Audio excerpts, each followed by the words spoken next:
Alexa, what's the weather? Welcome to Born to Ramble. I have to warn you, I am on a tear today. I'm not even wearing clothes. So, why am I not wearing clothes? I'll tell you why.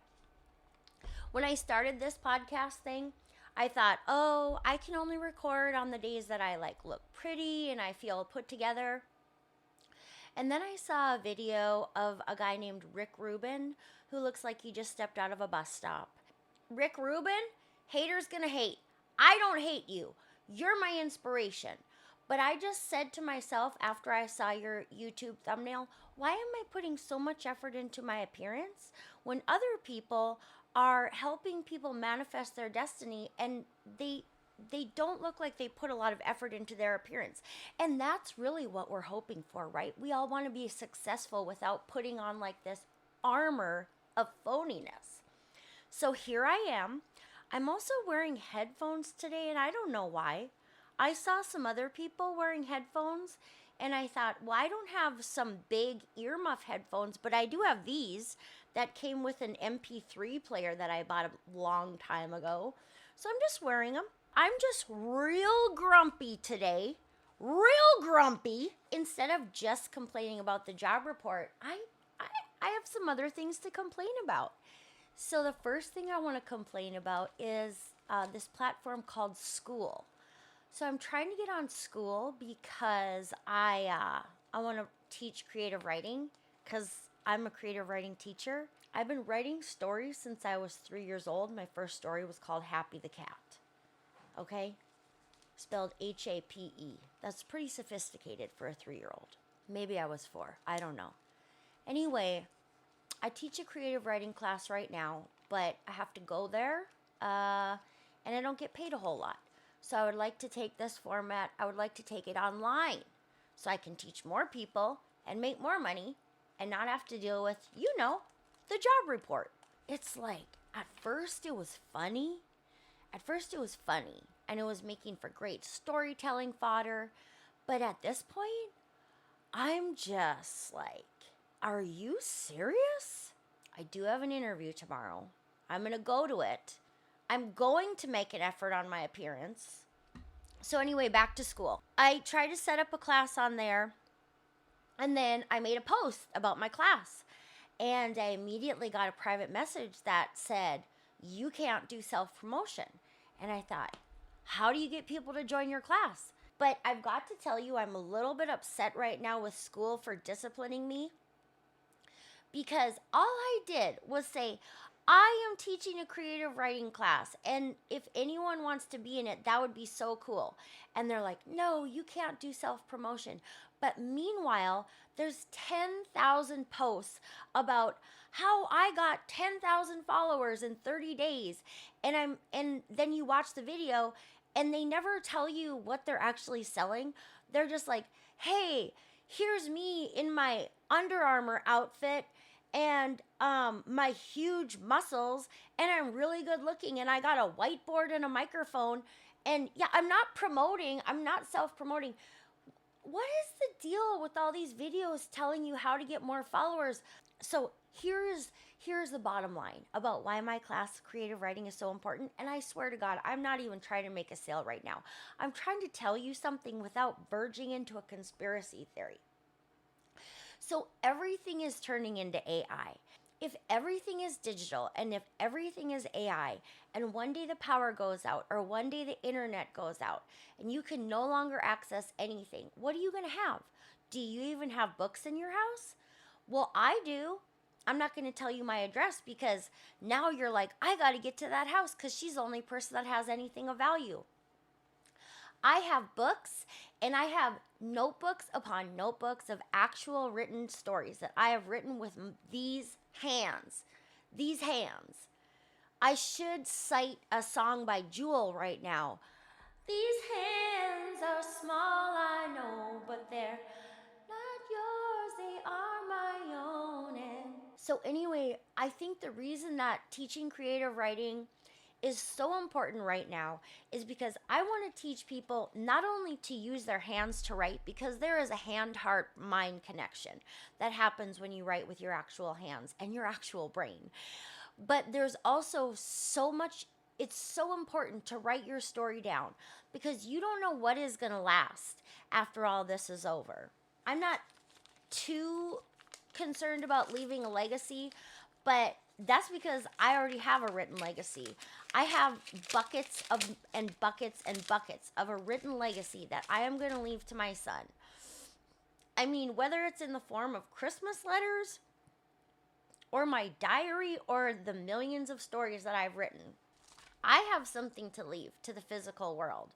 And I think that's pretty important. And I know there are a lot of people right now who are probably like me, and you're just like so sick and tired of the rules of the world and being boxed in and pushed around and like, this is how you have to behave at the office. You got to put on a real shirt and real pants, and you got to walk around and say you're excited that you just landed this new job as a business analyst. I'm not excited. You're not excited. Every time I go on LinkedIn, I feel like I'm being gaslit. Oh, I'm excited to announce that I will be joining the team at TNT Outfitters. And I'm thinking, really? Are you? Are you really excited? What's your definition of excited? I bet you're not. I bet you're not. What's the most exciting thing about your job? Do you get cupcakes from Walmart once a month? And do you have to feign excitement about that? That's not a gift. That's abuse. So what I'm trying to say is people, they get pushed into these jobs because the world convinces us, and it's true, because you need money to survive in this world. You got to do this shit for 2/3 of your life in order to support yourself. And the only thing you have to give us in exchange is your time, your happiness, your energy, your ambition, and a little bit of your personality too. So what's left? There is something left in there. And I'm telling you, it's hidden inside your heart. And I can help you bring it out with my creative writing classes where we actually write with our hands on literal paper. And the best part about writing is that you might be able to find the voice again that you lost when you were a little person. You might have been a little person and you had great dreams and ambitions. And your parents were like, you can do anything you want to. And then maybe you went to college and then you figured out like, I got to get a job to pay for the home that I would like to have.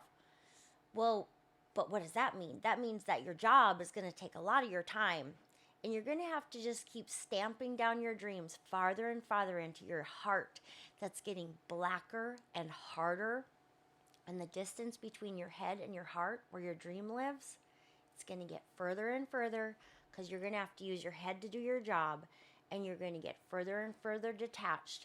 And then your dreams, you don't even remember your dreams. What dreams? You'll say, oh, my dream was to go on a Carnival cruise. Was it? Or did you just see a lot of commercials? Anyway, writing is super important. So today, because I'm such a delight to be with, I just want to skip right into my story. So if you watched last week, you will have heard a story called, I don't even know what it was called. I think it was called I passed out on an airplane and ruined everyone's vacation or something like that. So this is part 2 of that story. So after that happened to me, I had to see a bunch of doctors, and one of them was Edgar, or I didn't know him yet, but one of them was I had to get an EEG. And if you don't know, an EEG is different than an EKG. An EEG is when they put a bunch of electrodes on your head and they monitor your brain activity. It was a very strange test. So this is my story that I'm introducing as Edgar, my EEG, and nobody wants your stinking job. An immersive experience about getting an EEG, and Edgar, my EEG technician. I also want to tell you that the story I read to you last week about the incident that pushed me into this appointment with Edgar. When that happened, I immediately started writing everything because I thought, this is bananas and I need to document everything. So I just am telling you that because I hope you're thoroughly impressed that I wrote a whole coherent story in such a state. And I believe that is a testimony of my skills as a writer, and even more evidence why you should take my creative writing class. I want to read you this story. So, as I said, this is part 2 of the story that I shared with you last week, and I'm just going to go ahead and get started. When I arrived, Karen, the receptionist, was on the phone, but she waved me forward and mouthed to me, "ID and insurance?" She kept talking while typing my information. I heard her tell the person on the phone that someone had gone to get coffee and she assumed he'd be back, but you never know with him. She hung up and turned to me. "Do you ever have a day at work where—" She paused and pursed her lips. "Just nothing goes right?" "Oh, I lost my job," I said. "It's wonderful." "That does sound wonderful," Karen winked at me. "Okay, honey, you're all set. Just take a seat and someone will be out to get you." It was 7:30 a.m. on a Saturday, and I'd been awake since 5:30 p.m. on Friday. I just had to stay awake a little while longer. A man in black scrubs walked toward me, but didn't say anything, just kept walking closer, not breaking eye contact. I leaned forward thinking, he must be coming for me. And then, is he an employee? Or is he just a strange man? "Are you Nikki?" "Yes." "I'm Edgar. I'll be doing your EEG today, so you can follow me." We walked through 2 heavy doors separating the waiting room from the rest of the hospital. He spoke softly in a monotone voice, so I had to keep up with him to hear everything he was saying. "This'll take a long time," he said, "so if you need to go to the bathroom, I can take you there now." "No, I'm good. I'm ready." We continued down a pale yellow-beige hallway. Everything was yellow-beige. Not lemon or butterscotch, not even tapioca. There is no color to describe it other than pale yellow-beige. So visually bland that it doesn't even have a real name. The linoleum, the walls, the doors, even the placards by the doors, MRI and lab, were pale yellow-beige. Edgar stopped at a door labeled, you guessed it, EEG. He unlocked the door with a key, and inside, more pale yellow-beige. The room was bisected into a front part with 2 chairs, a bed, and what I presumed to be the EEG machine because hundreds of tiny wires were hanging from it, and the back part, which looked like an office with a desk, chair, and computer. "You can sit here." Edward gestured to one of the floors next to the bed. He sat in the other. "So," he said, "I just need to ask you some questions." He wore faded black scrubs and black Hoka sneakers. No wedding ring. His hands were soft and smaller than you'd think. He had great hair for a man his age. Thick, light gray, salt and pepper, matching facial hair, and glasses with transparent frames. As he began talking, I noticed he had pretty nice teeth. "Did you sleep last night?" "I didn't sleep. My doctor said I wasn't supposed to sleep." "Okay," he said to himself as he wrote on the stack of papers. "No sleep. I just ask people because half the time they don't pay attention to what they're supposed to do." "Sure." "Have you ever had an EEG?" "No." "Do you know why you're getting an EEG?" "I think I had a seizure." "Think she had seizure," he said aloud as he wrote. "Did you suffer any injury or any type of brain trauma?" No, I think I was just stressed." "Okay," he said. He wrote and spoke. "Just stressed. Do you know when it happened?" "February 12th. "Okay, good," he scribbled. "I saw a neurologist last week, and he mentioned that it might have just been because I was sitting up in the plane. I passed out a bunch of times." "Passed out a bunch of times," he wrote and said aloud. "Like fainting spells," I continued, "or syncopes, the neurologist calls them. But he said since my body couldn't get to the floor, my blood couldn't start rushing through my body because, the airplane seats are like, I leaned back like I was in a straitjacket, like you're in a tiny telephone booth or something." "So this happened on a plane?" "Yes." "And do you fly often?" "Oh, maybe twice a year." "So—" "Oh, no, I wasn't stressed about the flight. I'm not afraid of flying." Edgar got up to put the clipboard on the desk at the back. A tray of tools was perched next to the EEG machine, sort of like the tray a dentist has, full of teeth scrapers, but this tray held 2 types of squeeze bottles, a hairbrush, a big fat red pencil, hair clips, bobby pins, and latex gloves. Edgar reemerged from the back. "They have this camera on us now," he pointed to the wall behind me, "so I have to start that once we're ready to put the electrodes on." but I'll explain it to you first. Am I going to fall asleep during this? You can. Are you tired? Not really. I might get tired after I sit here a while, though. I'm tired, too, he said, flat. I wondered if he was on the spectrum. Yesterday was a busy day, and I worked 12-hour shifts. Well, 12 and a half with a mandatory half-hour break. Yikes! I don't know if it was just because I hadn't slept the night before or Edgar's deadpan delivery, but I started laughing. I worked 3 12s, Friday, Saturday, Sunday. Those are long days. I thought it'd be good, only 3 days a week, but I'm starting to wonder if it's worth it. I work every weekend. Oh, no, you miss so much. And I can only take 24 hours off every 6 months. What? The laughing continued. Edgar was turning into the protagonist in a dark comedy. They only approved 24 hours every 6 months. That's terrible! Jobs are terrible. Another example of jobs looking a lot like incarceration, this time in a hospital, which should be a great place to work. My 19th job was in a hospital kitchen in my hometown, and I stayed there for 4 years. The hospital had everything for employees. You'd never have to leave. You could drop your keys off in the morning and they'd do an oil change and car wash. They had dry cleaning, discount movie and concert tickets, mail service, a computer lab, which is supposed to be for the doctors and researchers, but my key card worked too, so. Edgar's hospital sounded more like an Amazon warehouse.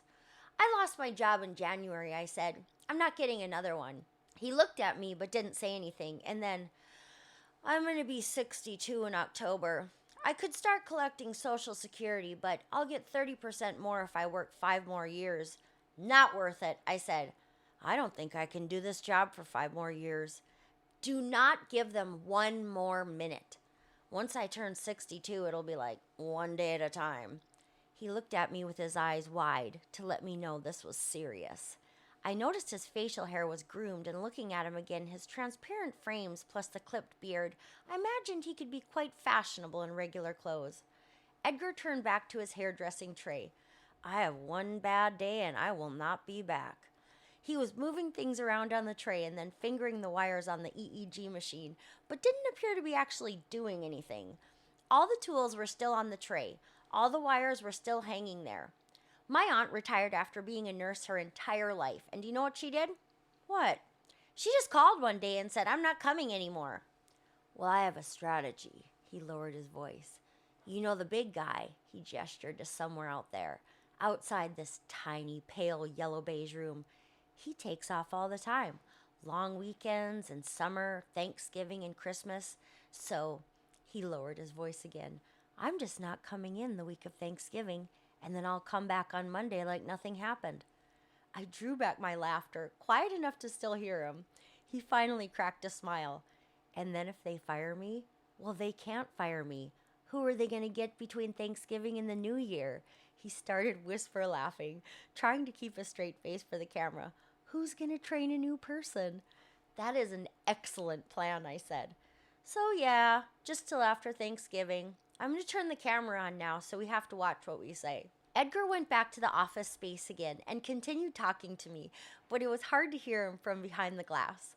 I heard muffled words and made out that they told him the camera was always recording, even when it wasn't on, but he couldn't find any evidence of that. This time, when he came back to the front where I was waiting, he added a little color to his voice. He stood before me like he was giving a presentation.